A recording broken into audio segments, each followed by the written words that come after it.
What's going on, everybody? It is officially Wrestlemania season, and welcome to the OverAF Wrestling Podcast. This is former professional wrestling champion and fitness business owner Alex Thorne, and I'm joined by my co-host, Danny Garcia. I'm still alive. Coronavirus didn't kill me. That's right, that's true. And we're back after a 2-week hiatus because we were kind of scared that you may have had the coronavirus. Dude, I was fucking dying, man.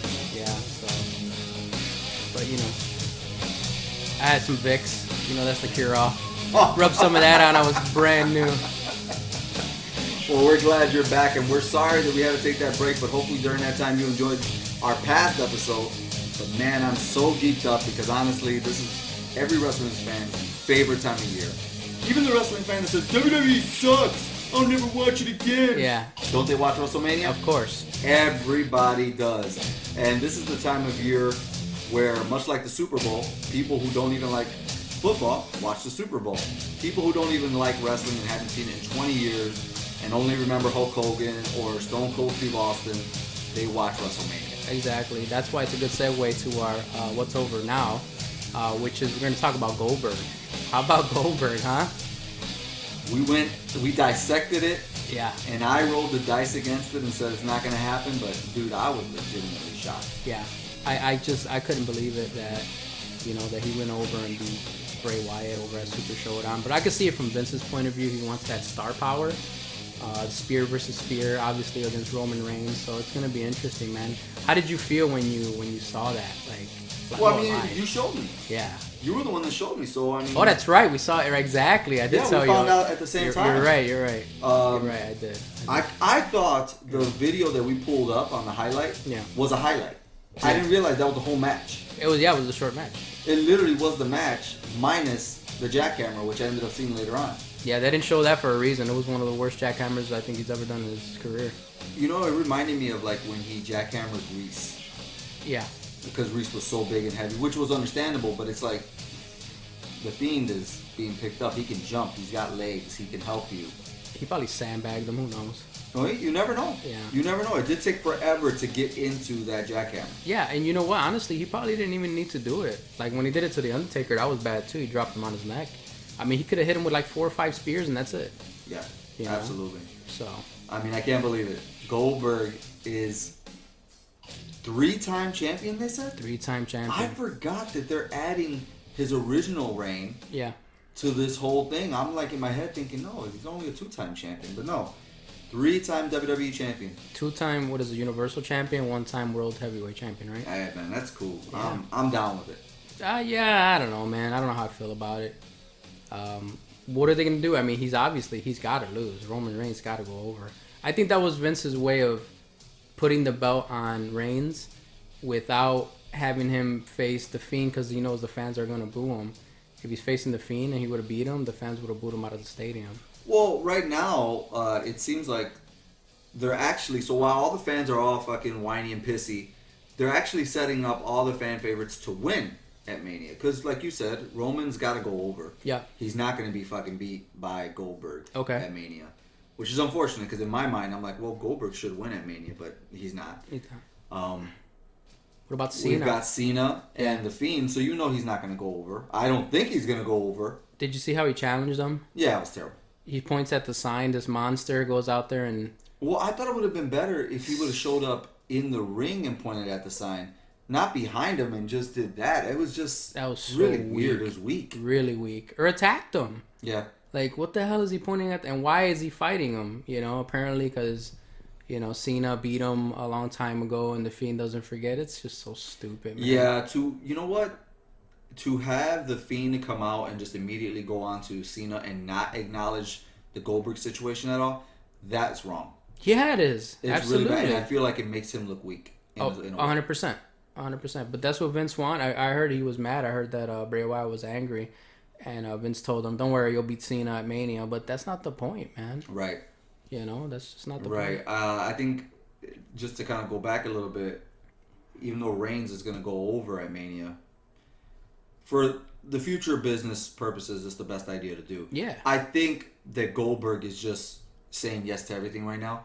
As he's said many times in every interview, he's just like, I answered the call. They called me, I answered the phone. Right. They called me, I answered the phone. So he's just trying to be there and do what they say, which is what the WWE wants, right? Until they have him go on a losing streak, and then he'll say fuck the company. But the other one too is you've got Brock Lesnar, who everybody is complaining about going against Drew McIntyre. You know McIntyre is going to go over. Now what would be shocking is if Lesnar goes over and Cena go over. That's gonna, and then Reigns goes over. Like, the fans, I know they will fucking lose their mind. No, yeah, they'll riot. They're gonna be pissed, and you'll hear it so audibly, just like when Cena beat Triple H. But that'd be pretty cool because it would, throw a curveball. If you're expecting these guys to win, and then if they did it right, it would be cool. But it's just not gonna happen, man. Well, before we move on with what's over now, because there's so much more to talk about as well. Yeah. I will say this. Even though, in my mind, I think what's best for business is to have McIntyre, Reigns, and The Fiend win, that doesn't necessarily mean just because they win at Mania that WWE is going forward with them. They can easily have The Fiend get beat again in terrible fashion the next month, or have McIntyre look really bad and have the title go right back to Lesnar by SummerSlam. It's going to happen. I don't think that Drew McIntyre is going to be a guy that's going to be backed up by Vince. He's like the flavor of the month. Yeah. He'll fall in love with him for a little bit, and then he's going to go right back to losing. Just like, look at Ricochet. Jesus Christ, what they did to that guy. He must have done something. No, it's what type of offense did you think he was going to get against Lesnar? So why put him against him is all I'm saying. Why put him against him if you're going to Because we need a body. It could have been somebody else. What body? Anybody else. Because if you do that to Ricochet, you don't hurt Ricochet, because Ricochet is going to do all his fancy shit. Ricochet lost to Riddick Moss on Raw. I don't know who that is. Exactly. They're burying the guy, bro. Well, I'm just talking about the one thing I saw, which was him against Lesnar. I don't think that was a burial, but if it follows up with more losses, then I guess it's a total burial. He's done. And McIntyre, mark my words, McIntyre's going to win, and then Vince will get tired of him because he doesn't feel like he's the right guy, and they're going to bury him. Or the fans will turn against him because they'll make him, they'll shove him down everybody's throat. They won't let him be himself. Right. So that's coming. Just a heads up. Well, I think for me right now, Goldberg being champion is just too sweet, which brings us into SmackDown. NWO, baby. That's right. Now, this I watched. Okay. This I made sure I got home on time, like the old days. Yeah. I gotta get home. Yeah. Kevin Nash and Scott Hall are gonna be on my TV, and to a lesser extent, Six Pac. Yeah. I was not excited for what WWE would do with them because I knew it was just gonna be BS, especially being on Moment of Bliss. Mm-hmm. Is this the first time that show's been on, or it's no? That's her show. That's her Piper's Pit Heartbreak Hotel. Yeah. Barbershop. Hey, it was cool, man. It was cool. A lot of history happened there. Nash looks great. He does. X-Pac looks like you can put him in the ring today. Yep. And my boy, he can't move. No, he can't. Well, he's had multiple surgeries. Really? What's been going on with him? I thought he had like a GoFundMe, and they actually funded one of his surgeries. I think it might have been hip surgery or something he had. It looks so because it looked like like if he took a step forward, he had to adjust himself every time he would take a step. Yeah. So, I much rather would see Scott Hall with just an NWO shirt on. I do not get the oozing sports jacket. Yeah. I don't like that, dude. It looks old. He looks old. Well, he is old. Yeah, but look at Nash. Yeah. Nash is great, but still looks like he can kick your ass. He still wore the same thing he wore in 1997, in a sense. Mm-hmm. Same thing with Pac. Hall just looked frail, and his appearance, like what he wore, didn't help him. Yeah, well, I mean, not only are the guy taking a beating as far as like his in-ring career, the guy's battled drug and fucking alcohol abuse, man. Right. So, I mean, he's probably covering up a lot of fat. You just, There's a lot of, that's what it feels like. There's a lot of cover up. Yeah, dude, absolutely. It was Sami Zayn, right? And Cesaro and Nakamura, yeah, their little faction. Well, here's what I could tell you, what I thought about that really quickly. I don't think the interaction, like the physical interaction that was teased, was any good because you never felt like anything was going to happen and never felt like a threat. But I will say, once you give that microphone to Nash always gets a pop. Quick-witted, man. He's very quick. And I guarantee you that he's probably giving it to them to the point where, like, hey, don't tell me what to say. Yeah. You can tell Pac what to say, maybe this, but don't tell me. Because there's no way they would have allowed him to insult those guys like that by writing it for him. What did he call Sami Zayn? He said you look like if Seth Rogen went on like a bad diet or some shit like that. Something like that. If he starved himself. He starved himself. Yeah, it was pretty funny. And then he asked what was wrong with Nakamura. What's wrong with this guy? I mean, look, if it came down to mic skills, even today, if you just let them fly, dude, Nash and Hall would kill. Oh, yeah. Guys. Like, they would kill probably 97% of the roster without ever touching them in the ring. No doubt. Yep, I agree. You don't have people that talk on a mic like that anymore.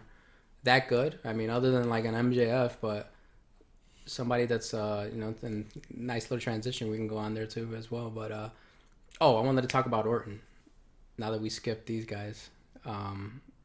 What's going on with him and Edge? It's been shitty, dude. Well, you were putting it over the last time. Yeah, well, once the payoff came, which is like, why did Orton do this to Edge, right? Okay. But Phoenix is in the ring, and basically what he says is that the reason he did that to Edge was so that nobody else would hurt Edge when he comes back and wrestles full time. So let me get this straight. You basically ended his career and hit him in the head, because you didn't want nobody else to do it. What sense does that make, dude? It was so bad, man. I'm not really like invested in this storyline, although I think it's cool. It's not their fault though. Okay. This is a total, you can tell the writers are just doing shit. Well, of course they're going to write that. That's it. It's because as far as like when he hit Beth Phoenix and RKO, it looked perfect. It looked great. They're putting everything into it. It's just the reason behind it. Like, oh, I'm going to put you out of action because I don't want nobody else to permanently hurt you. Isn't that what you just did to him? It's funny because I bad. heard somebody this week in one of the stores that I was just visiting that they said, oh, they were talking about it. I didn't see it. Yeah. And they go, well, it kind of makes sense, what you just said. I'm like, that doesn't make sense at all. At all. Yeah, let me bash your head in with this chair and break your neck and fucking that way nobody else will do it to you, So it's so bad. Yeah, that was terrible. But I'm actually excited to see the actual match. Right, because that's left up to them. That's left up to them. But the storyline, it's been shitty. And moving forward from that, Jake the Snake. What'd you think about that promo? I did catch that on Twitter. I saw the whole thing. Yeah. And I'm proud of Jake. Let's just put it that way. Very proud of Jake for looking as good as he does. Yeah. Compared to a few years ago. I didn't wrestle Jake. I met him. I went to support a friend, 747, who was having a match with Jake. Yeah. At an event around 6 years ago. And when I tell you Jake looked terrible, he looked terrible. That was when he was on drugs and stuff. There was a point where I was talking to somebody, I can't remember, because I was backstage. I was talking to somebody and I turned around and Jake was pissing in a cup.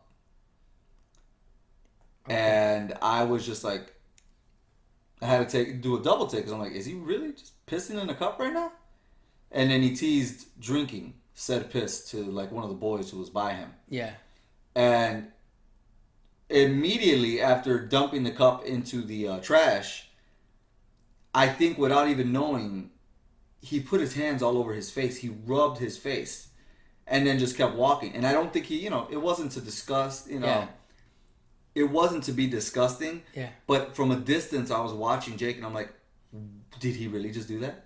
Yeah. He didn't even think about it. He was just in a bad place, man. Yeah, and when I could tell you right now, and it's not who he is today, I get it, but you could smell Jake from across the room. Yeah.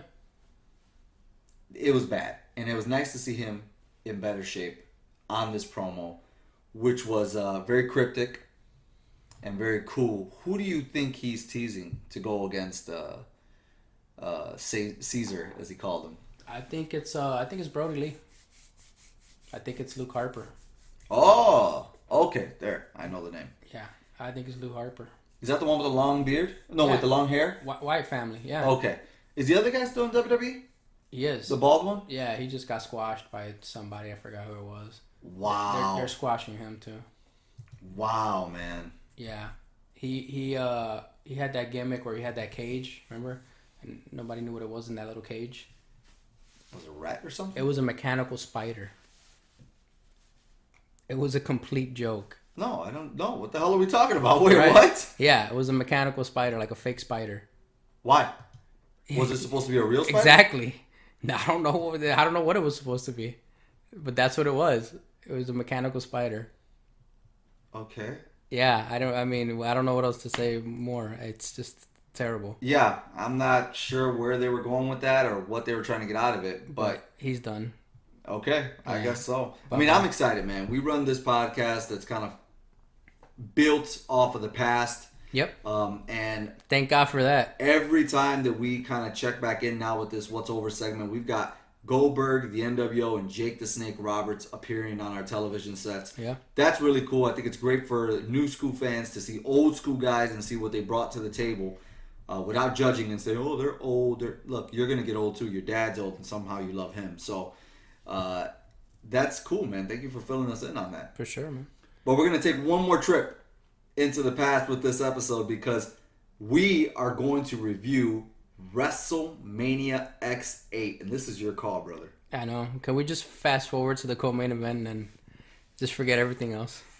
That would make me happy. The true main event? The true main event. Nah, man, we got to go through the setup, man. We got to go through everything else. And this night starts off with Saliva doing the intro music. I'm sure there was an American song. Yeah. But they cut it out of the network version. But the match that starts us off is RVD versus William Regal, man. Yep. This match is so good. It is. It's just, man, we were talking about this, how William Regal, the guy could make it in any era, man. And he can match styles with whoever you put in there with him. If it's a guy that's a high flyer, he'll mesh with them. If it's a grappler, he'll mesh with them. He's the guy that I think you put in there with a guy like I remember they put him with Goldberg. Remember when Goldberg first came in, they put him with Regal. It's kind of like a test, like a litmus test of how good this guy can be. If you can go with Regal, you can go with anybody. I'm with you. I actually think Regal became a better performer in WWE because in WCW, Regal could wrestle however he wanted to and just work it out with the wrestler. And you almost had to wrestle Regal style. Right. But in WWE, to make things look good, and you go into a match purposely having to put over some other guy, he had to adjust to their style. Yeah. And, just kind of adjusting. So I thought he was a better performer here. Honestly, my memories of William Regal aren't big. But when I saw this, I was like, you know what? He was good. I'm glad we had him in our time. Yeah, he was good. He was good. And of course, he's going against RVD, has RVD ever had a bad match? Not that I remember. I mean, amazing.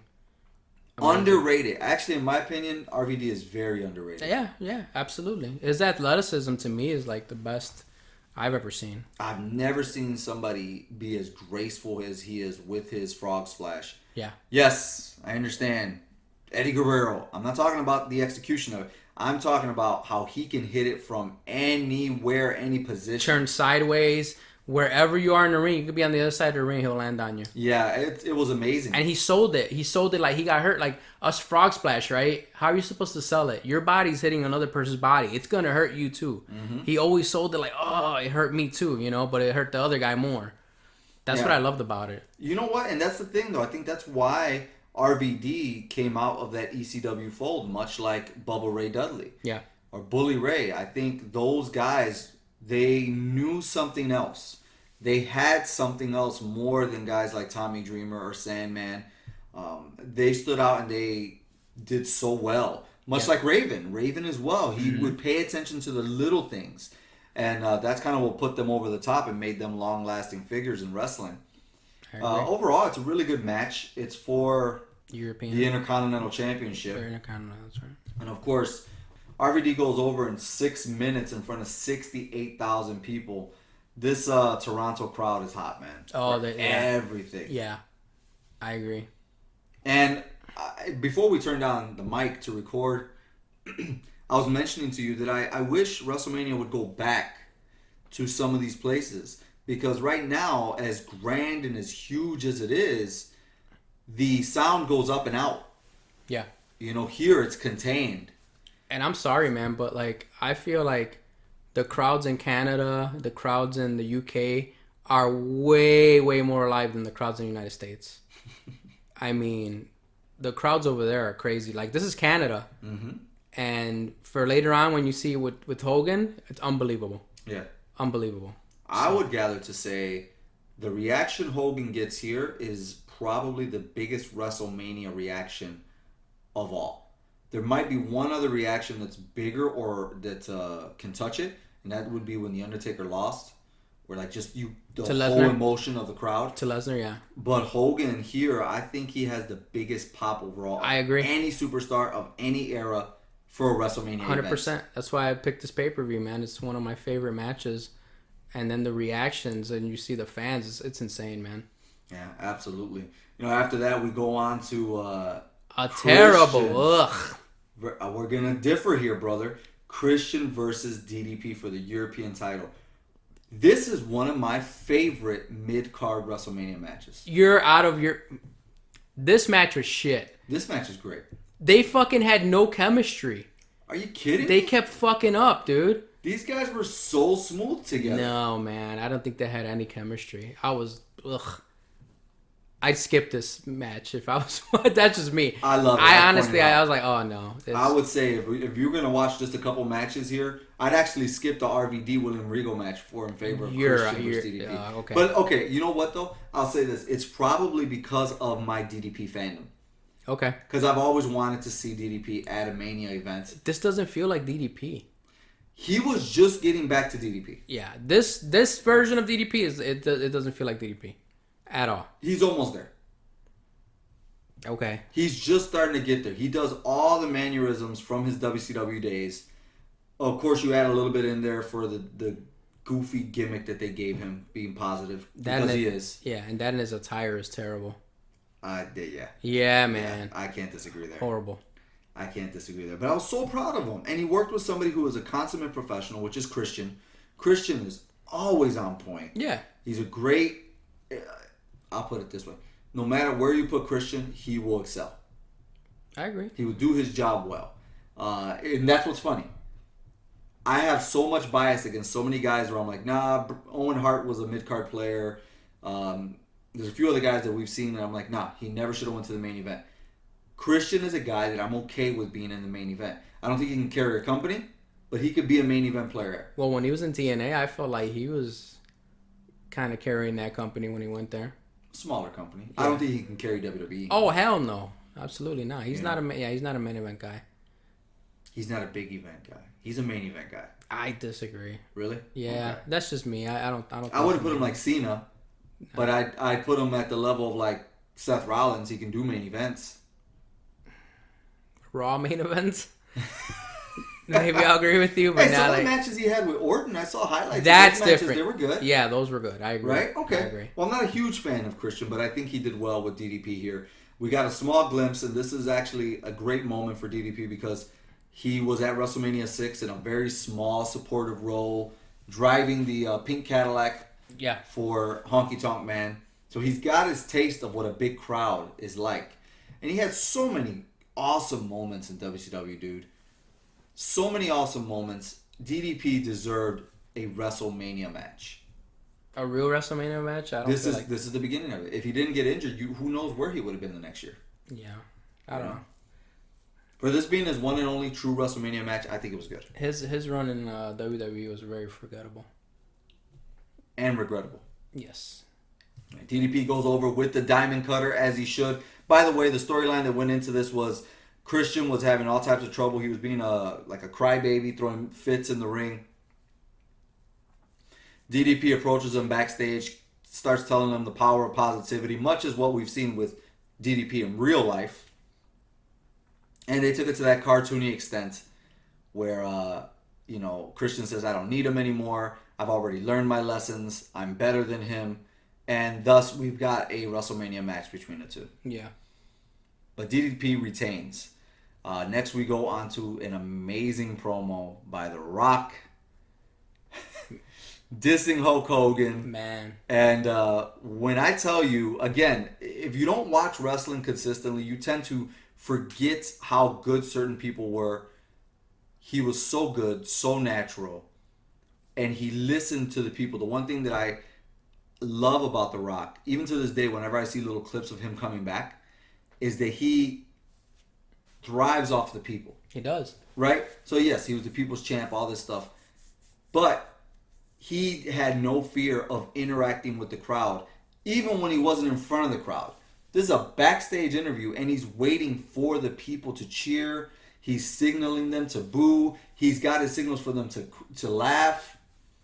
And he's not even in front of them. He's got him right in the palm of his hand. Exactly. And I love that. There's so many guys that can learn from that and not try to copy him, much like, I think they're the tag team champs now. The Street Profits. Yeah, just like that guy, the wannabe Rock. Oh, no. They need to take what made him great and take advances from that, but not copy him. I agree. You know, next after that, we've got a hardcore title. Now, I'm going to be honest with you.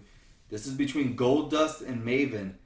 And at this point, in watching this pay-per-view for this podcast, I went to go give my dog some food and started to make myself lunch. That would be more entertaining than this garbage. I don't know what happened here, so can you fill us in? It's a hardcore match.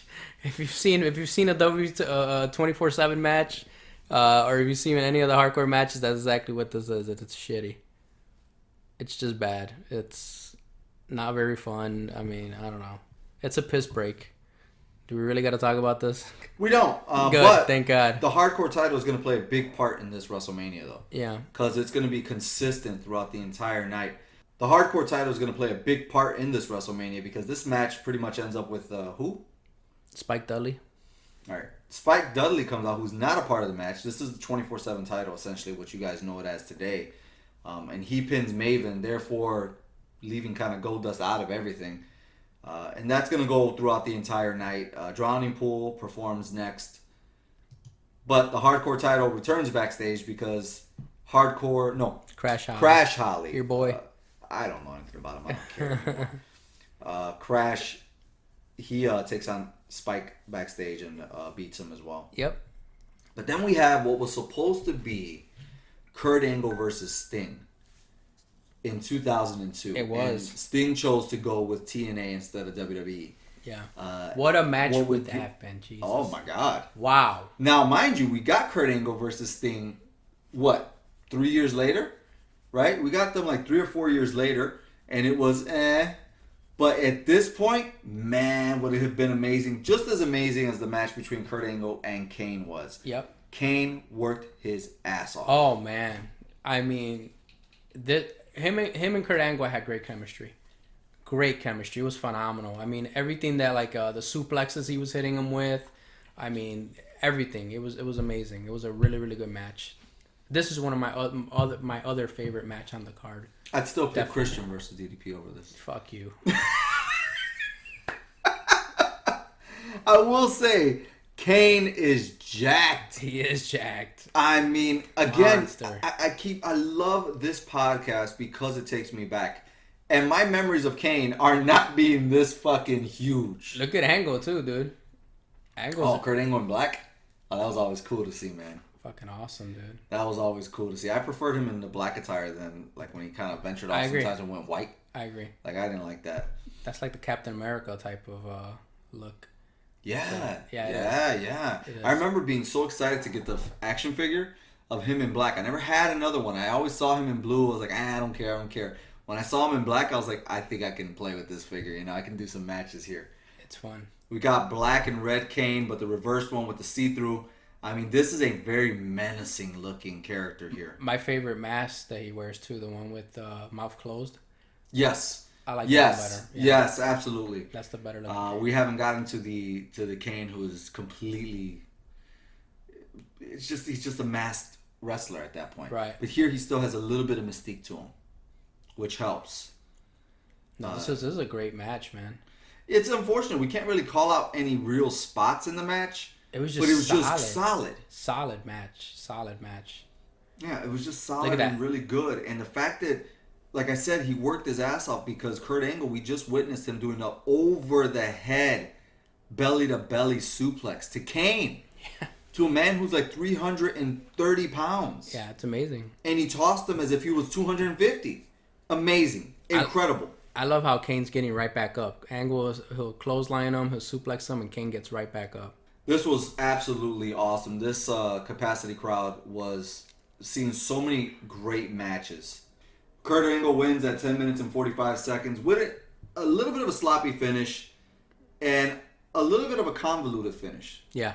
I think there's a moment earlier where he tries to take off his mask, and from there he gets him into the Angle slam. I thought, especially with what comes after that, it should have ended there. Yeah. I would have understood Kane being confused, not being ready, gets the big move, loses.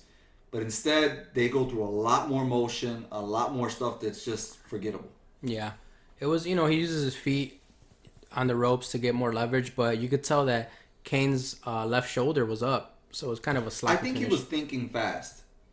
I think that's what it was. I don't think it was planned for him to win dirty. I think he was supposed to win clean. Probably. But they lost their balance. They lost this. Like, okay, well, I can't pin him clean now.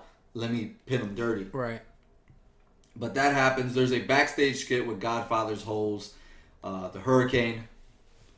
He's hiding in the women's locker room, of course. It's a comedy act. The holes are getting changed.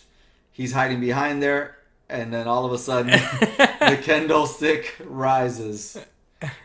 The women are like, what the hell's going on? That was pretty funny. The Godfather's like, what the fuck? It looks like he's whacking him off. Mm-hmm. He chases him up. It is a great comedy segment. It's pretty funny. That was funny. If this would have been presented to me, right? If we're in a meeting and this would have been presented to me, I would have said, absolutely not. We don't need it. But seeing it in execution, it's pretty. It funny. was pretty hilarious. Very necessary. It's still unnecessary. It's still unnecessary, but it was funny. It was pulled off very well. And then we have the return of Ric Flair, and I don't mean return match. I mean the return of confident Ric Flair in the wrestling scene. Undertaker and Ric Flair for the first time in easily 10 years plus. Why don't you run us down of how this match came about? Well, I mean, Flair went and attacked Undertaker. What did he hit him with? A pipe or something? He busted him open, and then he challenges the Undertaker. The American Badass Undertaker, mind you. Short hair. Short-haired Undertaker. I don't know, man. What did you feel about this feud? Well, again, you tend to forget. And when watching the package, it's interesting because Ric Flair was completely in the wrong. The entire package is just like, okay, Flair's the babyface, Taker is the heel. Right. But in motivation, Taker is the babyface. And Flair is the heel because you're right, he does attack him. Right. Out of nowhere, he attacks him. And it's just like, okay, that was unprovoked as fuck. Right. And Undertaker's like, I want you in the ring at WrestleMania for hitting me. And Flair's like, hey, I just did what I had to do. It's one man to another. No! Yeah. You are the heel, Flair. Yep. And Undertaker is the babyface going after revenge for what you did to him. So I thought it was very weird. Yeah. Because of the love for Ric Flair that people have, he could get away with shit like that. Yep. But on paper, dude, Flair's the heel here. I agree. And Undertaker is the babyface. Of course, Undertaker goes after Arn Anderson. He goes after his son, David Flair. Mm-hmm. Until he says yes. I think he ended up showing up at his house or something like that. There was some weird thing where he made it real personal. Flair's going to get sued for punching a fan. Yeah. There's a moment where he's going to go punch The Undertaker. He ends up punching a fan. He's going to get sued. This is what leads him to being barred from his position as, co-owner. Yeah. Yep. They have a board meeting. Linda's there. Vince. Yeah, I never bought that Flair was any authority in WWE. No. I thought it was interesting, and I thought it was really big of Vince McMahon to trust Ric Flair with a role like that. Honestly, I mean, you think about it. Yeah, that's true. With Flair being as volatile as he is on the mic, to trust him to come out there and play an authoritative figure, essentially, it's almost like trusting Jim Cornette to be a fuck. Yeah. He's a distant relative of mine, I'm oh sure. my goodness. We have similar traits. But, yeah, like, he's essentially came into the WWE at this time. He's about 3-4 months into his WWE run. This is his second match. He faced McMahon at Royal Rumble. Yeah. And, again, I'm really... He looks good, too, as far as, like, physically, he looks good. Yeah, I'm really taken aback by the amount of responsibility they gave to Flair, considering the shape Flair was in when WCW closed. Yeah. You know, of course, WWE calls, you don't say no, you go with it. But it's amazing what they did for Flair. They really gave him chances. They did. And he pulled through here in a match with The Undertaker that's... About 19 minutes. A match that goes about 19 minutes. But I gotta tell you, man, it is not a good match. It's okay. It's about as good as you can get out of Ric Flair, I think, at this age. You know, it couldn't have been a regular wrestling match. It had to be something where, you know, it would be like a no disqualification type of match where they can go out and brawl, you know, and do what they did. So, I mean, I thought it was okay. I thought it was watchable. Taker obviously carried the match, but it was a good match, I thought. So I thought live, I remember watching it live, and I was like, okay, it was a good match. It's just like what you said. Yeah. But in retrospective, not just this time, but every other time that I've seen this event scattered throughout the years, this is always one of those matches where I get halfway into it and I just skip to the end. Because I get so bored of the terrible punches that Undertaker throws in this match. He's like trying not to hurt Flair. Yes, you can tell he's pulling back. Pulling back, yeah. And it's unnecessary because Flair can take it. But I get it. You know, you're like, okay, I won't hurt you. You know, Flair is older, so he's trying not to hurt him. But I don't know. There was a disconnect to me. When you said earlier that DDP and Christian didn't have chemistry, in my eyes, I don't think Flair and Undertaker had great chemistry here. Yeah, I agree. It's just their styles are too... They conflict with each other too much. You know, like, if you would have put, like, Kurt Angle against Undertaker, way better match. You know, if you would have put... I feel like even Flair and Kane would have had a better chemistry. If you would have swapped those two guys out... Yeah, because Undertaker's a little more mobile than Kane. So Kane would have been a little bit slower paced. Exactly. It felt... And I guess here's the thing.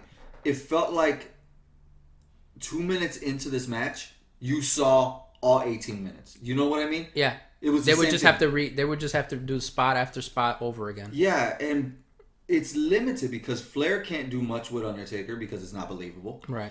And Undertaker can't do much with Flair because he's older. Right. Exactly. It just didn't look good to me. But it is a memorable match because Arn Anderson gets in there. Yeah. Gives him a spine buster. Also, there's blading like you wouldn't believe. There's a steel pipe involved that comes from the side of the Undertaker's bike, which is supposed to be a part of Undertaker's bike. Apparently, that Flair was so strong he just pulled it off. He just pulled it off with no effort, by the way. Yeah. If you cut this match up into highlights, it looks like a good match. Oh yeah. But the whole 18 minutes you have to be a very big Flair fan or a very big Undertaker fan to give this match a pass, in my opinion. But it's memorable for the blood, the names, and the ending. Yeah. Which, by the way, he tries to get Flair up for the... Tombstone? No, he tries to get him up for Last Ride? Last Ride. Yeah. And he should have known way beforehand that shit wasn't going to pop off. Flair is one of those guys that does not go up easily. He doesn't. For something like that. Nope. Just like Hogan, just like a few other guys. That's not from their era. You're right. It's not. That's not. So they don't know how to maneuver their bodies to get up for stuff like that. They don't know how to take power bombs. Yeah, but a tombstone, no problem. Perfect. That's a power driver. So yeah, so that's how he ends it. This is The Undertaker's 10th WrestleMania win, as he made his debut at WrestleMania 7. Skipped WrestleMania 2000 and WrestleMania 10. Yes. So this is his 10th at this point at WrestleMania 18. Next we go into... Now you talk about a match that didn't have chemistry. Oh. Next we go into Booker T versus Edge because Edge took a commercial from him. So bad. A shampoo commercial. Oh my God, this match was terrible. Now, I want to say something here. I'm gonna tell you this. at the time, I didn't care about either guy. Booker T does his best. I think he's doing the best work I've ever seen him do, considering I saw him come up in WCW. But I will say this. There is a lot of innuendo here towards Booker T not having good hair. Yeah. That shit is dangerous to play with, dude. But that's back in that time. I know, but it's still, that is tough. Yeah, it's back in that day. Then, people... Yeah, with Jerry Lawler saying, I get it, you're right. It's back in that time. But me today, I know when I saw it, I was like, bro, Jerry's over here saying, what, are you going to put that mop of hair on a shampoo commercial? Yeah. He said, if a shampoo makes my hair look like that, I don't want it. Yeah. I'm like there's nothing wrong with Booker T's hair. He's got dreads. That's just the way exactly. But they were selling that, that notion, and man, was it scary to watch. I kid you not. Yeah. I was like, somebody's gonna say some shit that's gonna cross the line. I know let it. The guy, let the blonde hair, blue eyed guy. That's the way to look. Yep. Yeah. But in terms of the match itself, it just wasn't good. It wasn't at all. No chemistry at all. Yeah, and I think Booker does his best. I think Edge does his best. Edge wasn't over, I feel like, at this That's time. another thing. And they're in Canada. Yeah. And Edge is not really, doesn't get any reaction. Nothing at all. Yeah, it was a very forgettable match. You could tell that they were like hesitating a lot on moves, and but you could tell that's completely on Edge. I don't think that Booker had That's what I'm saying. I feel like Edge was. I feel like Booker did the best he could. I agree. And at this point, Booker is, he's a lot more seasoned than Edge. Oh yeah, absolutely. Former world champion. I mean, the last WCW champion. So. And at this point too, Booker T has already been in matches with the biggest names in the business. Yeah. The Rock, Stone Cold, Kurt Angle, Scott Steiner, Psycho Sid, Hulk Hogan, Sting, Goldberg. He's been through the gamut of the names, while Edge still hasn't, he's just tasted mid-card at this point. Yeah. So yeah, you're right. I would put this on Edge at this point. He actually goes over. Edge defeats him in 6 minutes and 32 seconds. We've got another spot for the Hardcore Championship afterwards where it's really funny. Yeah. Mighty Molly ends up hitting Hurricane with a frying pan, and she steals the Hardcore title. That was funny.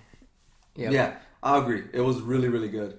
And then we've got, again, we're going to differ. Here we go. I think this is a good match. Bad match. Stone Cold going up against Scott Hall. Even in their podcast, when they were talking on Stone Cold's podcast, and Scott Hall was a guest on there, they were talking about how they just didn't have a good match. I mean, on paper, it's like a dream match, of course, but there was just something about it. I mean, how many stunners? 4 stunners we count it? Mm-hmm. In that match, it's like that's too many. Too many for Scott Hall, or too many in general? In general. Well, then how come, 4 Superman punches, or 4 attitude adjustments, or 4 spears isn't a lot? It is a lot. Okay. Well, I agree. It's a lot. So, I mean, I feel like, Scott Hall hit him with the stunner. Then he hit Scott Hall twice, right? With the stunner to beat him. The last one was probably the best one. No. He hits Scott with 2 stunners. Scott hits him with a stunner. Then he hits then he hits Kevin Nash with a stunner. Right. And then he gives 2 more stunners to Scott at the end. Yeah, there's a total of 6 stunners. That's just too much. That's too much. Well, you're right. On paper, this is a dream matchup. In my opinion, maybe other new kids on the block wouldn't see Scott Hall versus Austin as a dream match. But back then, I was like, man, if Scott Hall faces The Rock, or if he faces Austin, I'm going to be in heaven. I'm going to be super happy. Because apparently the plan was Nash versus Kane, Hall versus Austin, and Rock versus Hogan. That's what it was going to be. But even before all of this got finalized, it was supposed to be Hogan versus Austin, and Austin turned it down. Right. So they had to make a quick decision and switch, one of the partners out. Why do you think Kevin Nash doesn't have a match at this event? He's probably hurt. You think so? Because, probably. Well, here's the thing. The Monday prior to this, it's a 3-on-2 handicap match, right? Which was so a good Nash match. is in there. It was very good. Yeah. one of the biggest moments you'll ever see. Rock and Austin taking on the NWO. That's probably the biggest main event ever. On Raw, for sure. In terms of name value. And then the SmackDown after this, it's Kevin Nash versus The Rock. Mm-hmm. Even the Monday after this pay-per-view, it's The Rock and Hogan against Scott Hall and Kevin Nash. So why do you think Kevin Nash had to skip out on this, man? He couldn't have been injured. He wrestled at least 5-6 times. Yeah, I don't know. That's a good question. I would have preferred to see them as a tag team win the tag team titles, instead of like him fighting Stone Cold. Put Stone Cold with somebody else. But who, though? I don't know, because this is like, dude, this is a mid-card? Close to mid-card? Well, this is the 10th match. I mean... I'm sorry. This is the 8th match on a 12-match card. Yeah. I mean, that's a pretty good spot. Yeah. But it's Stone Cold. Like, Stone Cold's a main event guy, and you put him in this spot. Like, we go from him facing Shawn Michaels at WrestleMania 14 being in the main event. 15, he's facing The Rock. Mm-hmm. He's in the main event. 16, he skips out. 17, main event against The Rock again. His stock dropped here. And we know that he felt this. Because the return of the NWO meant the return of Hulk Hogan. Right. Which meant there's not enough space at the top of this card. He said that when they talked. For both of them. He said that when he talked to Hogan on his podcast. That's exactly what he said. He's like, man, here's this guy coming in, and it's Hulk Hogan. So that's one step lower on the ladder you're gonna be, because Hogan, when he goes into a company, he's number one, dude, no matter what. Especially if he's still able to move. Yeah. And that's the thing. Maybe not now, but let's say Hogan was still in good health, right? Let's say there's 75% of Hulk Hogan left in that body today in 2020. I guarantee you Hulk Hogan would be at a higher spot on the card than Austin at this point. Yeah, I agree. Let's say if Hulk Hogan was in his WCW age right now, champion or not? Yes. Yeah. Okay. Yeah. He wouldn't be going over at WrestleMania, maybe in the main event, but he'd be a part of the main event. Who would he be feuding against? Oh, he'd be going against Reigns. Yeah. He'd be in Goldberg's spot right now, getting called back. He's able. Maybe he can't. Like I said, 75%. Right? Goldberg is about 65-75% of what he used to be. So he would have beat the Fiend. Yeah. I would have been happy with that. Hogan would beat the Fiend for the first time. And yep. So that's where we're at here, is that you've got a very disgruntled Austin that looks frustrated throughout this entire program. He does, and he admitted he was. Yeah, and you could see it, and to me, I understand you being. Look at how Hall's coming down the ramp too, dude. It's almost like, look at this. It's just like whatever. That's Scott though, man. Oh, after Scott left WWE, he developed a lot of bad habits in WCW. He didn't put his working shoes on every night. No. In fact, I want to say that it took him at least. This match goes 9 minutes and 51 seconds. When I watched this back, I was like, shit, he's phoning it into about 7 minutes. Yeah. Is when he finally understands, holy shit, I gotta work. Yeah, it was, like I said, that's why to me this was not a very memorable match. But you know what also hurts it? In my opinion. Maybe not in other people who go back and watch it. But we lived it, right? We saw this. Right. I was pulling for Scott Hall here only because I felt the build-up was disrespectful to Hall. How so? Because our memory is the NWO is in control all the way up to the pay-per-view. Mm-hmm. Like, they get the best of the babyface, and the babyface just is inching towards the top. And finally, at the pay-per-view, that's when you beat the guy. Right. Right? And you overcome all odds. Until this pay-per-view happened, I swear it felt like Austin was on top and smarter than the NWO 85%. Yep. There were small moments where the NWO got the best of him. So you never felt like Hall was a threat or the NWO was a threat to Austin, because he was just like, oh, okay, you guys want to come for me? I'll show you. Agree. Much like I've spoken about Goldberg before. Show some vulnerability towards the Fiend, dude. We need to see you afraid a little bit. Same thing with Austin. It felt like he was like, okay, I'm not going to sell for you. I'm not going to do anything for you. You want to come for me? Let's go. Yep. That makes me feel like, okay, I guess so. Austin's going to go over anyways. Yeah. So it never felt like anything serious. And when you couple that with him not liking the situation and kind of bitching about what was going on. I mean, think about this. The first one to attack the NWO is Austin. It's Austin, yeah. You would think that he's very cautious that Kevin Nash is out there. He wants to avoid the corner that Kevin Nash is in. No, instead he goes after Nash. Like, come on, man. Yeah, it was just not, I don't know, not very memorable, which is sad because I mean, when, like I said, when you think of these two guys, you think of Dream Match too, but I don't know. The other thing I will say, coupling with the fact that Hall did not put his working shoes on until like 2 minutes late into the match, this is Clothesline City. It is. That's all they call. That's the only spots they call Clothesline. Yep, clothesline. Yep. Look at that. Did you see that? How he's pushing him back? Yep. Nash put on more working shoes that night. Nash understood we're at Mania. I gotta work. Yeah. Where Hall was just like, I got this. Yeah. It's another night. So bad. Punches and clotheslines. Yeah. And do you think that Hall's stock had dropped? Oh, yes. By this point to the WWE crowd? Absolutely. Absolutely. I think they were kind of sick of it. I think they were sick of it. What I mean is do you think that crowd at that time saw didn't see Hall as a big deal?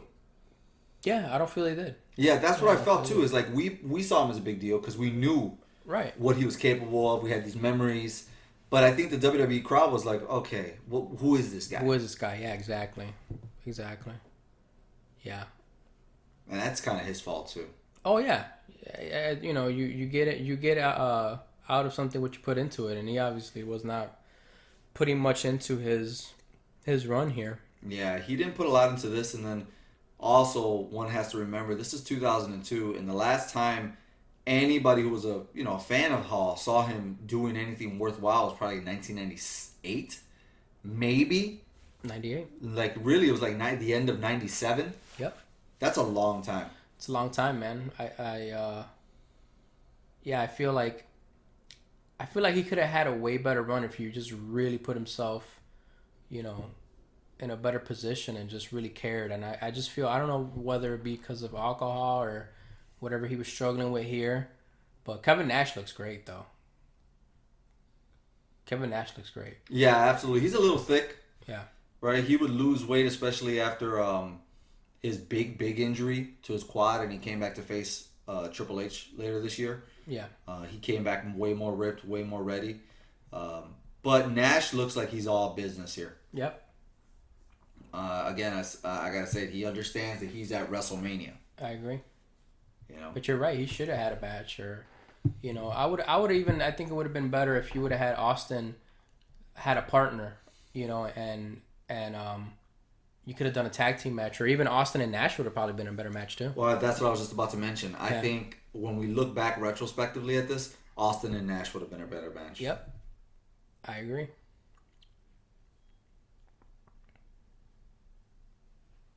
They would have been a much better match. But I'm pretty sure they put Hall with Austin because they're like, oh, well, Hall's a great worker. He's amazing. He's one of the best. They forgot they weren't getting the Hall that left WWE. They're not getting Razor Ramon. Yeah, they're not getting Razor Ramon. They're getting Scott Hall. That's a big difference. Agree. Real big difference. Nash looks like a threat. He acts like a threat on the outside of the ring. The first stunner, it really does come out of the blue here. You don't expect it. It's very early on. It's literally about 4 minutes into the match. Yeah. That's pretty big for a WrestleMania match. The second stunner is once Kevin Nash comes in there and there's a ref bump. No. I take stunners a lot better now. Every stunner I ever took is based off of the last two that he takes in this match. You do like Piper did when they choked him. Why, God? Why? Bang! Elbow drop to the back of the head of the ref. Torn quad there. Every time he does that, that's coming. Mm-hmm. Oh, it's so dangerous. Oh, yeah, I've always wondered, like, man, he's 6'8". Yeah, how the fuck would you set that up, man? Yeah, I know, that's real scary. What did you think of Hall's stunner? It wasn't bad. It wasn't bad. It's terrible. I remember seeing it back It then. wasn't that bad. No, I remember saying it back then, and even now, I'm like, he doesn't know how to do the stunner. Well, yeah, it's not his move. You know, he doesn't know how to fall on his ass at all. Right. And he said it in the podcast, too. He told him, he's like, man, that hurt my tailbone for weeks. I don't know how you did it. It's because he doesn't know how to throw himself down on his ass. He felt like kind of, instead of going straight down, he went like kind of like almost like an RKO. This is exactly how I take the stunner. Boom. Always one. That was the best. Oh, it's amazing. That's a WrestleMania like highlight stunner. Yeah. Agree. Yeah, Austin goes over after Kevin Nash is ejected. The referee comes to, and there's a WrestleMania style stunner that sends Hall straight up into the air. Some people think it looks silly. I think it looks awesome. It looks great. It looks great. I like that. Yeah, some people, and they went again. I think they went against each other like 1 week later. Like on a Raw? On Raw. Mm-hmm. And then 2 weeks after that, because Raw was limited to how many people they had. Yeah. Yeah, they just kept going against each other. It's a little less than 10 minutes. Is it what you would expect for Austin? Maybe not, but his stock was dropping. Hulk Hogan was here. Triple H was on his way back. Yeah.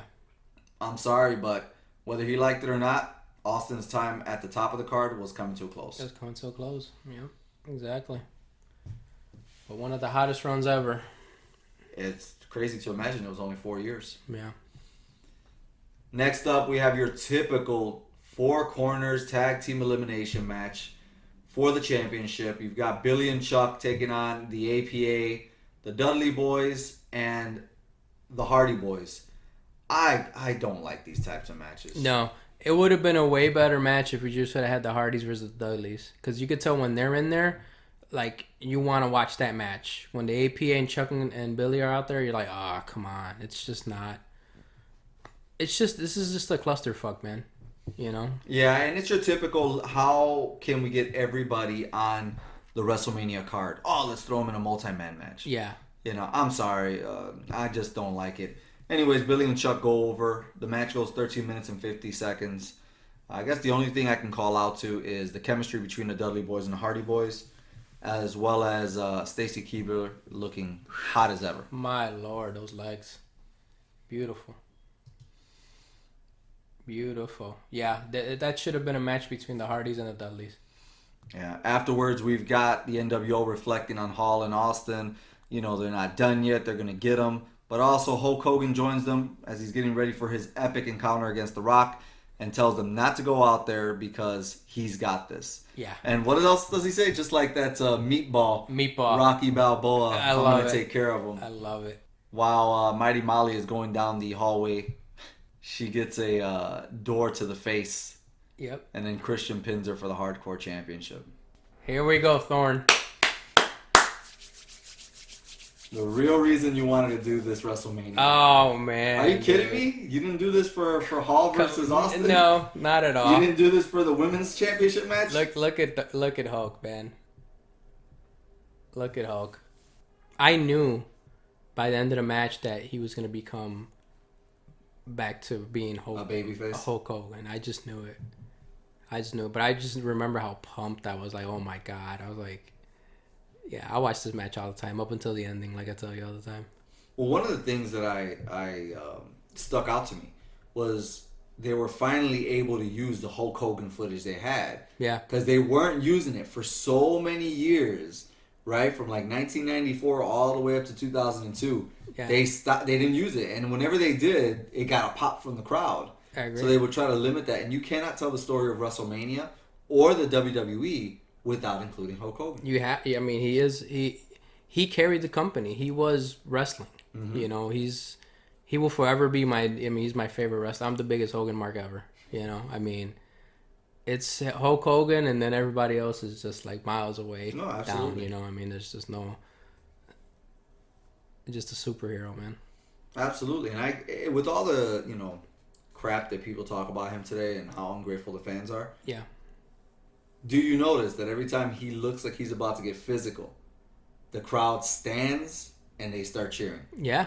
There's no choice. There's a electricity that Hulk Hogan has. There's a charisma that Hulk Hogan has. Saggy, skinny, built whatever form of Hulk Hogan is in front of you.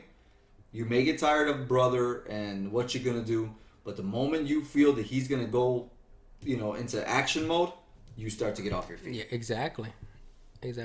Let's fast forward to let the fans hear his intro, and by the fans I mean me. I will say one thing. I regret not attending the Raw in Chicago where he had that meeting. Man, I remember saying, I'm not going to Raw again because I've been so many times. And when that happened, I was like, I should have went. You should have went, man.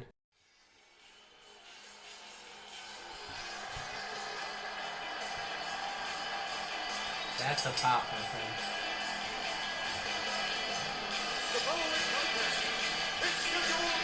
It looks like a video game. It does. And look, that's before like cell phones and other camera flashes.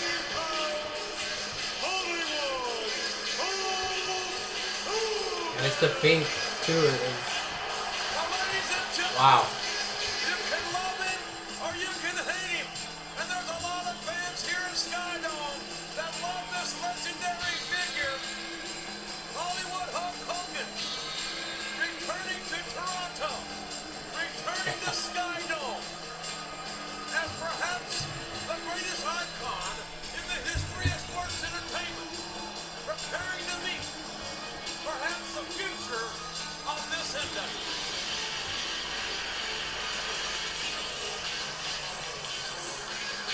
Tell me what's more iconic than what he does right here when you think of wrestling. That right there. Come on, man. Goosebumps, I tell you. Goosebumps. I got him. My Goosebumps. Hands, yeah. My hairs are standing. Boy, oh boy. Look at the fans.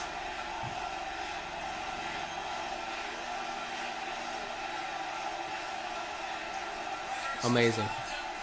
We can skip the Rock, but Well, I will say it's amazing to see Hogan's genuine reaction to. Yeah. Because you could tell that he's just like, is this real? Like, oh my God, I've got him. And it's true. He's got him, man. He doesn't. Dude, he looks perfect. Perfect, amazing. Like, you think of Hollywood Hulk Hogan, that's the image you think of. Like, this moment right here. You can tell he put everything into looking great for WrestleMania, man. Yes. This mattered to him. You know what? As opposed to what we said earlier, Scott Hall didn't put on his working boots or didn't really look like he cared. Hogan looks like he knows what's at stake. He knows what's at stake, absolutely. This is one of the best and biggest moments. Yeah. The last WrestleMania he was at was 9. This is 18, so yeah, that's a long time coming. Yeah, and what I love too is the reaction of the crowd when they lock up, and we'll listen to it in a second too. When he pushes the Rock and the fans go crazy and he starts posing, I went nuts. I'll tell you that when I first saw it live, dude, I was out of my seat clapping like a little kid. Well, you know what? You got to be a Hogan mark for this. Yeah. Hogan came into this company after being gone for nearly 10 years.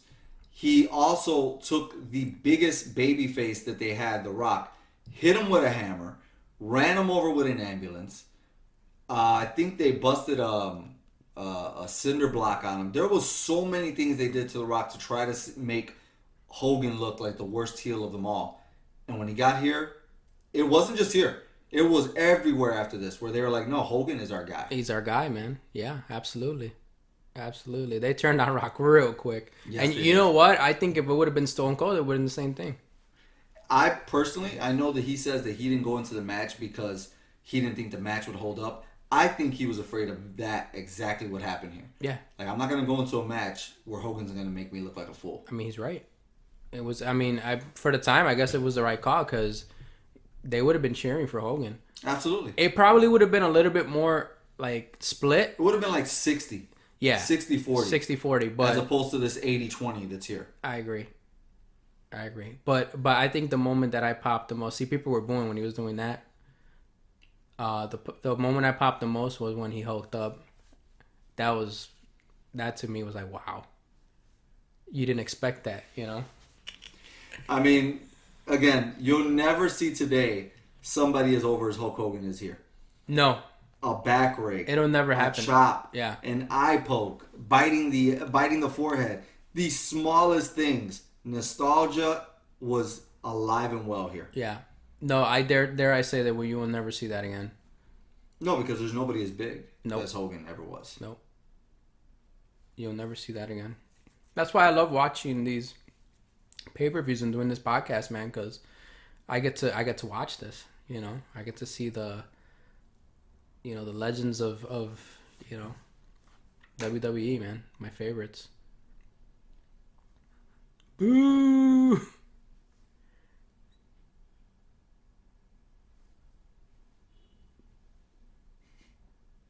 Come on, Meatball. Come on, Thorne, get up. Meatball.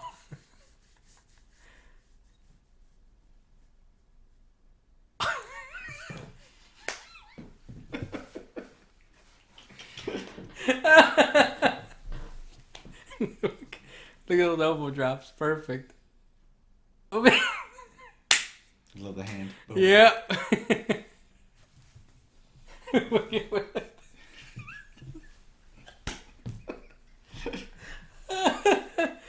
Look at those work punches. The best work punch. Ever. He's always done that too.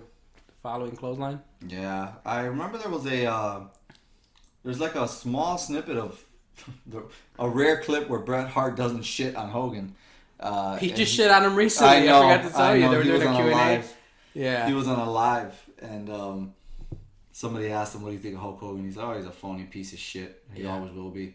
I'm like, come on, Bret. Let it go, dude. Get over it, bro. Yeah, I will say that. But no, what I was gonna say was but no, in a recent interview where he wasn't shitting on Hogan, he said, clothesline that he does in the corner, that's actually Hogan coming full force at you, taking your breath away. Don't be a pussy, Bret. Come on. And I like Bret Hart. I do. Me too. But, bro, There's too much. I don't like him. Yeah, I don't like him as much as I do Hulk Hogan. Yeah, there's too much hate in his heart, and that's way obviously too much. Consumed him as well. Absolutely. Well, Let's get there's the back rake.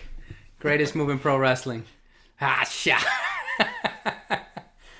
Oh, man. And it's crazy. We love the back rake because it's so classic. It's so funny. It's all depending on how the guy sells it, right? And then I remember hearing JR say, it's like the back rake. I don't understand why people do it. There's no purpose to it. You can't beat an opponent with it. Yeah. Like, come on now. I'm like, nah, JR. No. You're wrong, Bucko. You're wrong, buddy. Sorry. If we can do a chop, then we can do a back rake. It's such a good move.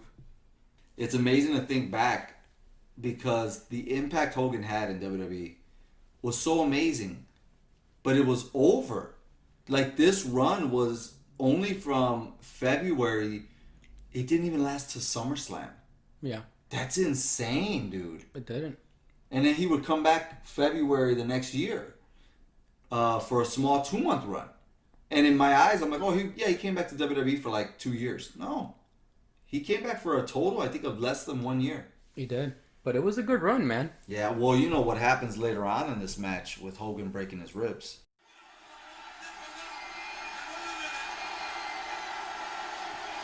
Look how many people are booing. People are standing up, they're still booing. Yeah, people are standing up, they're saying no, they've got their hands up, like they're telling Rock don't do it.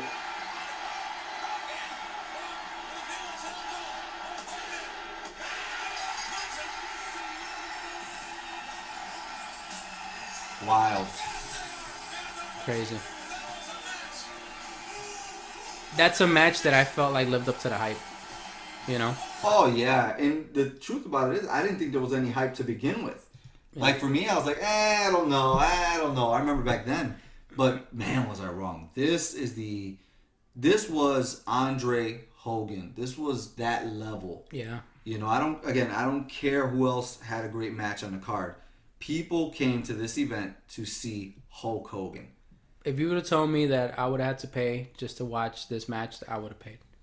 Just for this match. Oh, absolutely. That's it. If they only said it was like a one-match event, I would have gone just to see this match.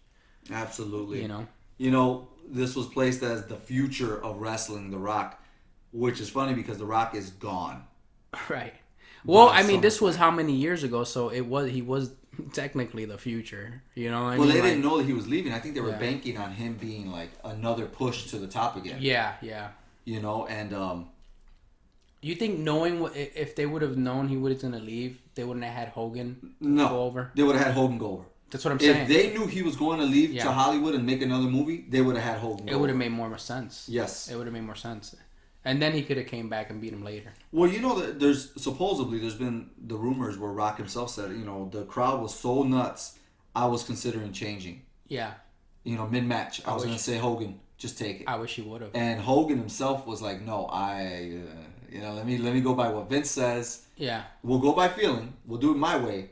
But the man says, I got to go down. I got to go down. Rock was going to change it mid-match. It would have been great. I feel it would have been great. Mm-hmm. It would have been the right thing to do, in my opinion. If Hogan would have gone over, and then at the end here, you would have had the NWO come and try to attack Rock, and then Hogan could have, like, fended them off. Yes, like, you still could have ended up the same exact thing. way. But the fans would have gone crazy. Mm-hmm. You know? Yeah, you could tell he looks hurt.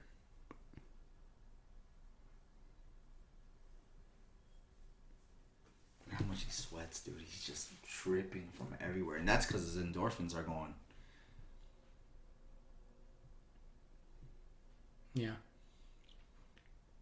This match really was the first time I saw two guys shake hands after the match. Hogan's got a case of broken ribs. He does not take a break. In fact, this actually plays into his run being actually shorter than it needed to be, because he knew that he was back in WWE and he didn't want to let anything affect that. Right. So just like back in the old days, you work when you're hurt. Right. Imagine having this match and then having to take time off. That's rough. You know, he wouldn't have done it because guess what? The very next pay-per-view, Backlash, Hulk Hogan became the heavyweight champion. Yeah. And if he would have stopped because of this injury, none of that would have That happened. wouldn't have happened. Who did he beat at Backlash? Triple H, H. right? Yeah. Triple H, who was like, hey, I'm on my way back. I got to be the main event. The World Heavyweight Championship is the most important part of the show. And 1 month later, he had to give it up to Hogan. Yeah. Nobody escapes the wrath of Hogan, baby. No, sir. This sets up for Hogan turning babyface, the NWO going without a leader for a little while. But X-Pac would make his debut that same week, attacking Hogan, which apparently was Hogan's idea in itself. And 1 month later, they lose Scott Hall in April. He gets fired from the company. And then they bring in Shawn Michaels and Booker Big T. Show and Booker T. And I want to say the NWO goes on for about 2 more months. Then Nash hurts And his it's quad, over. yeah. Yeah, Nash hurts his quad. And the failed NWO experiment that was doomed from day Although I one. did love the spot where Shawn Michaels said, You're the problem! yeah, he super kicks Booker T. That was phenomenal. Something isn't right. Yeah. One of the greatest matches in WrestleMania history, right next to Undertaker and Shawn Michaels and all those big WrestleMania moments. Austin versus Brett is The Rock versus Hulk Hogan. Yep, I agree. Top 5 match. Easily. Well, we need a break before the main event, so we get Lita versus Trish versus Jazz in a women's championship match, but this match does not get any love, despite Trish coming out with the Canadian flag all over her. Yeah. I think she was banking on having a lot more reaction than she did. Yep. By the way, the match is really sloppy. It goes 6 minutes and 16 seconds. Jazz actually defeats Lita and Trish, but it's very all over the place. It's nowhere near as like smooth as maybe today's matches for the women. I actually enjoy the women's matches today, as opposed to like wrestling matches for men. I don't care for those, but the women's matches today are really, really good. I think Jazz, Lita, and Trish tried their best, but man, is it just sloppy and all over the place. Agreed. We finally have another Maven hardcore, segment where he gets the title back from Christian at the end of the night. And then we go into the main event. The Le Champion here. Yeah. Very pudgy, young-looking Chris Jericho. With Stephanie in his corner. Which With, the gorgeous resting bitch face Stephanie going against Triple H, who looks like he just came out of like a hyperbolic chamber. Monster. He's gigantic. Yeah. Of course, Triple H returning from the quad injury that kept him off of TV for 8 months. Honestly, if you're looking for one of the biggest reactions right next to Hulk Hogan on Raw, when Triple H returned to Raw, they had to play his music 2 times through fully. Yeah. Because the fans were so pumped to see him come back. This is true. My God, man. It's a good match. Obviously, we know that the crowd doesn't react to it as well as maybe an event that didn't have Hulk Hogan and Rock on there. It was a good match, though. It was a really But good at match. any point, okay, and this is my problem with Chris Jericho, at any point during this match, big, huge main event, did you ever feel like Chris Jericho was any type of matchup for Triple H during this match? Not at all. Not even a little bit. You know, Triple H has never been the fanciest wrestler, right? We all know Bret Hart has said it before. When you watch a Triple H match, you know exactly what's going to happen. He's going to slow it down, work on a body part, and that's it. But he looks like what you want a heavyweight champion to look 100%, like. man. And he works like you want a heavyweight champion to work. Yeah, Triple H as a heel is my favorite Triple H, though. Oh, I agree. Yeah. It was a little weird to see him being a babyface at this point because we hadn't seen him being a babyface since the DX days. Exactly. You know? Well, I think there was no other way to do it than coming back from an injury like that. Obviously, the fans are going to be sympathetic. You're not going to be a heel, so. No, not at all. And I believe that it was supposed to be Kurt Angle who won the Unified Championship. Let's set that stage as well. Again, another failed experiment, which was the WCW invading Right. WWF. Triple H missed all of that. But in the end, it was, well, we're going to unify everything and have one champion. Chris Jericho looks like he should have been in the first 3 matches of this pay-per-view. Yeah. Just when you look at him. Even if you take a look at his in-ring actions, if you just watch him work, he looks like he should have been against William Regal or Rob Van Dam or Christian. He should have been in those first 3 matches. He does not look like he belonged in the main event, especially after you saw The Rock, Austin, Hogan, Triple H. He looks out of place. I agree. Stephanie, lucky she didn't break her damn neck. Fucking Stephanie, man. Never afraid to take the big bumps. Nope. Always involving herself. She takes some huge hits from Jericho. She almost flies completely in the air on one. She's in a feud with her own husband at this point, calling him weak. She sides with Jericho. I love it, man. Stephanie, when she gets physical in the ring, it's the best. I agree. Very reminiscent of Sensational Sherry. Like, you hate seeing her, but when she gets hers, you're like, yeah, there you go. Exactly. Which means she's a great heel. She knows how to do her job. You guys are about to hear the loudest chair shot. And it took me by surprise because we don't see them anymore in wrestling. And the game, I'm not sure what he said to his soon-to-be ex-wife. Oh, mama. Woo! Yeah. Jesus Christ. You don't see Hand up or not, that's the sound that we look forward to when we hear a chair Yeah, shot. for sure. 100%. Yeah, absolutely. After the chair shot, there's a pedigree that goes into a slingshot on Jericho. Jericho lands on the second rope, turns around, and gets pedigreed anyways. Storybook ending, as it always should be for a WrestleMania and should have been for events like Starrcade. But we'll get into that when it's December season to talk about the wrongs that have been done at Starrcade. Hell yeah. But this was the right thing to do. Good match. Yeah. Well, at the end of every pay-per-view. Come on, don't even ask that stupid question. Don't even ask the stupid question you're about to ask. Look, we all know the most over wrestler was Hulk Hogan. And I've been waiting to say that because a lot of the pay-per-views featuring the Hulkster himself, he has not been the most over wrestler that we've watched and reviewed here. But he takes his rightful place as the most over AF wrestler on this pay-per-view. Absolutely. Yeah, it's not even close. Right. Hulkamania ran wild at WrestleMania X8. And if you haven't seen it and you're a new school fan, You got to go back and check it out. Absolutely. Please do yourself a favor. I mean, there's some matches that I guess, like Kurt Angle match was good. Me and Thorne don't agree on Skaha and Stone Cold, but go ahead and check that one out. And definitely the Rock and Hogan for sure. Absolutely. As WrestleMania season continues, our next episode is going to be WrestleMania 12, which is an event that I have not seen in easily 12 years maybe. Same here, yeah. Very controversial. There's opposite opinions about the main event, whether it was boring, it was too long, it was the wrong decision, with Shawn Michaels taking on Bret Hart. We've also got Jake the Snake Roberts on that pay-per-view, Vader, Diesel, Undertaker. A lot of big names that are respected in the industry at this WrestleMania.